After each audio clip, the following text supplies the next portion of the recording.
समझते हैं, पता करते हैं। पता है कि अब कुछ नियम है कर्म कारक का, कुछ ऐसे भी नियम आते हैं। सह यहाँ लिखा हुआ सह मीन्स होता है साथ, आपका साथ, हमारा साथ, आपको पेरेंट्स का साथ में मिला हुआ है। तो साथ यानी सह के योग में हम तृतीया विभक्ति का प्रयोग करते हैं।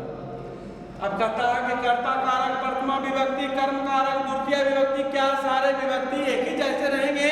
तो हम कैसे पता करेंगे? तो लोगों ने अलग अलग नियम दिया जी, अलग अलग रूलिंग दिया। पता है शरीर के किसी अंग में विकार होता है। कोई आदमी जो है एक आंख उसका जो है चोट लग गया और आंख से उसको दिखना बंद हो जाता है, बेचारा को सूझता नहीं है, दिखाई नहीं पड़ता, तो कहते हैं हम लोग काना कहते हैं। तो वो एक आंख से काना होता है, बारह जो है दोनों कान से होता है। कान का विकार जैसे जैसे मनुष्य जो है, मनुष्य की 4 अवस्थाएं होती है। पहला होता है शिशु अवस्था, बाल्यावस्था, शैशवावस्था, बाल्यावस्था, युवावस्था और वृद्धावस्था। शैशवावस्था में बच्चा छोटा रहता है, माँ की गोद में रहता है। बाल्यावस्था में जो है किताब उताब जो है इधर उधर जो है स्कूल में नाम लिखाता है, कुछ बोलने उलने लगता है। युवावस्था में जब आप 18 साल के हो जाएंगे तो युवा हो जाएंगे, यंग हो जाएंगे, और उसके बाद धीरे धीरे जो है वृद्धावस्था में आ जाएंगे। जब कोई बूढ़ा आदमी होता है तो देखते होंगे कि उसकी कान चली जाती है, कोई जन्म से अंधा होता है, कोई जन्म से लंगड़ा होता है, शरीर में विकार हो जाता है, पोलियो मार देता है, लकवा मार देता है, तो हम लोग लंगड़ा लंगड़ा कहते थे। तथा कि शरीर में किसी अंग के, शरीर में कोई भी अंग का में विकार यदि होता है, खराबी आ जाती है, विकार का मतलब खराब हो जाना, खराब आ जाता है, तो हम तृतीया विभक्ति का प्रयोग करते हैं। तथा प्रकृति, नेचर जिसको कहते हैं, स्वभाव, स्वभाव, हमारा स्वभाव, आपका स्वभाव, आपके परिवार, आपके पेरेंट्स का स्वभाव। तो हर आदमी का स्वभाव जो है, कोई चिड़चिड़ा होता है, कोई गुस्सैला टाइप का होता है, कोई शांत स्वभाव का होता है। वर्ण, वर्ण मीन्स होता है रंग, वर्ण मीन्स होता है रंग, काला, उजला, लाल, पीला, 7 तरह के रंग होते हैं। तो प्रकृति, स्वभाव, वर्ण आदि में हम क्या करते हैं? तृतीया विभक्ति का प्रयोग करते हैं। अब कहता है कि तृतीया विभक्ति के रूप, अब कौन सा रूप चलेगा?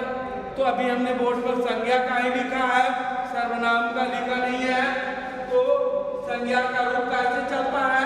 यहाँ पर देखेंगे संस्कृत में आपने 3 लिंग पढ़ा था, पुल्लिंग, स्त्रीलिंग, नपुंसकलिंग।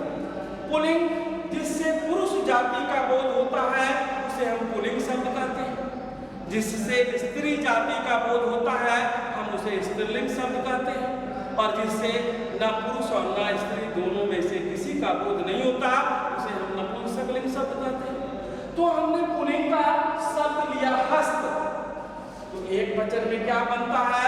हस्तेना, हस्तेना एक हाथ से, हस्ताभ्याम दोनों हाथ से, और हस्ता अनेक हाथों से। अब यहाँ पर कहीं से क्यों लगाया आपने? से इसलिए लगाया कि करण कारक का पहचान चिन्ह होता है से। हस्तेना एक हाथ से, हस्ताभ्याम 2 हाथों से, और हस्ता अनेक सारे हाथों से, बहुत सारे हाथों से, ढेर सारे हाथों से। यहाँ पर स्त्रीलिंग में तुला लिया, तुला स्त्रीलिंग करता। स्त्रीलिंग शब्द कैसे बनाते थे? तो आकारांत वाला शब्द स्त्रीलिंग संज्ञा शब्द एक वचन होता था। तुला आकारांत है, तो हमने क्या बनाया? तुलया। तुलया का मतलब होता है एक तराजू से। तुलया का मतलब क्या हुआ संस्कृत में? देखिए, जब आप विभक्ति लगाएंगे वचनों के साथ तो उसके अर्थ में परिवर्तन हो जाता है। हाथ में ए न लगाया, हस्तेना एक हाथ से, इसके पहले हस्ता, हाथ ने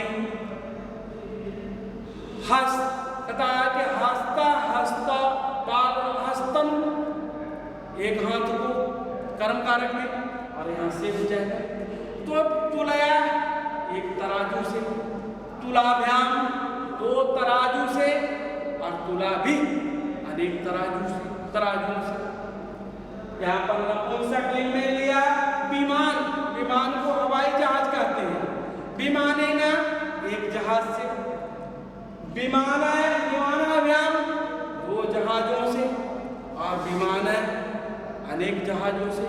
तो आप यहाँ पर देखेंगे मेरे हाथ जहां है उसको ध्यान दीजिएगा। यहाँ पर हस्त यानी पुल्लिंग का एक वचन और नपुंसक लिंग का एक वचन दोनों एक जैसा बन रहा है। हस्तेना विमानेना, पुल्लिंग का द्विवचन हस्ताभ्याम और नपुंसक लिंग का द्विवचन विमानाभ्याम। कहता है कि पुल्लिंग का बहुवचन हस्त है और नपुंसक लिंग का बहुवचन विमान है। तो कहा जाता है, नोट यहाँ देखिए, नोट लिखा हुआ है। नोट में क्या लिखा हुआ है कि तृतीया विभक्ति से सप्तमी विभक्ति तक, तृतीया विभक्ति से कर्ता कारक प्रथमा विभक्ति नहीं, द्वितीय कारक कर्म कारक नहीं, यानी तृतीय विभक्ति कर्म कारक से सप्तमी विभक्ति तक कहता है पुल्लिंग और नपुंसक लिंग का रूप एक समान चलता है, एक जैसा रहता है। क्या बोला हमने बच्चों कि तृतीया विभक्ति से सप्तमी विभक्ति तक पुल्लिंग और नपुंसक लिंग का रूप एक समान चलता है। बच्चों फिर से एक बार इस चैप्टर को हमें रिवाइज करने की कोशिश करते हैं। हो सकता है मैं भी आपको समझ में नहीं आया होगा, तो आप हमारी आवाज हमारी बातों को सुनकर फिर से समझ सकते हैं। करण कारक किसे कहते हैं? तो क्रिया को करने में क्रिया कौन करता है? तो कर्ता कारक करता है, प्रथमा विभक्ति करता है, संज्ञा या सर्वनाम करता है। तो क्रिया को करने में जो सबसे ज्यादा मदद पहुंचाता है उसे हम कर्म कारक कहते हैं। वह हाथों से लिखता है, हाथ नहीं रहता तो क्या चीज से लिखता है? वह साइकिल से स्कूल जाता है, साइकिल नहीं रहता तो जाता कैसे? पैदल कहता है साइकिल उसके मदद कर रहा है पहुंचाने में। तो क्रिया को करने में जो सबसे ज्यादा मदद या सहायता पहुंचाता है उसे हम कर्म कारक कहते हैं। संस्कृत में कर्म कारक को तृतीया विभक्ति कहा जाता है।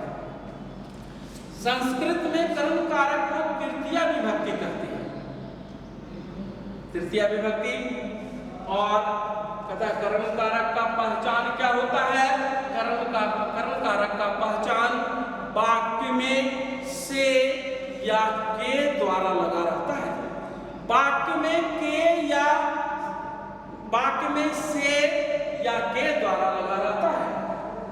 उसके बाद हम लोग यहाँ आते हैं, कहता है ये तो अंदर का रूलिंग है, उससे कहता है हम लोग तृतीया विभक्ति की संज्ञा का रूप क्या चलता है?